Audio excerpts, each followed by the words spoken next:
ஆர்ஆர்பியோட NTPC எக்ஸாமோட notification வந்ததுல இருந்து sir இதோட சிலபஸ் என்ன சார், எக்ஸாம் பேட்டர்ன் என்ன சார் அப்படின்னு நிறைய பேர் கியூரியஸா இருக்கீங்க.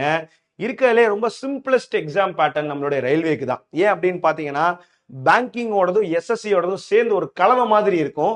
அப்படின்னு நான் சொல்றப்ப பேங்கிங்ல இருக்கக்கூடிய இங்கிலீஷ் இருக்காது, ஆனா எஸ்எஸ்சில இருக்கக்கூடிய ஜிஎஸ் இருக்கும். சரிங்களா? சோ அப்ப அந்த வகையில மொத்தம் 3 சப்ஜெக்ட் தான் இருக்க போகுது. Maths, reasoning, general awareness. இதுல யாருக்கு சார் வெயிட்டேஜ் அதிகம்னா யாருமே எதிர்பார்க்காத ஜிஎஸ்க்கு தான். மொத்தம் வந்து பாத்தீங்கன்னா 40 மார்க்குக்கு உங்களுக்கு கொஸ்டின் கேட்க போறாங்க. ரீசனிங்க்கும் மேக்ஸ்க்கு வந்து பாத்தீங்கன்னா உங்களுக்கு 30 கொஸ்டின். ஸோ மொத்தம் 100 கொஸ்டினுக்கு ஒரு கொஸ்டினுக்கு 1 மார்க் அப்படின்ற பட்சத்துல உங்களுக்கு 100 மார்க்குக்கு எக்ஸாம் நடக்க போகுது. இது ரெண்டுத்துக்குமே, அதாவது அண்டர் கிராஜுவேட் மற்றும் கிராஜுவேட் ரெண்டு நோட்டிபிகேஷனுக்குமே சேம் சிமிலர் பேட்டர்ன் தான்.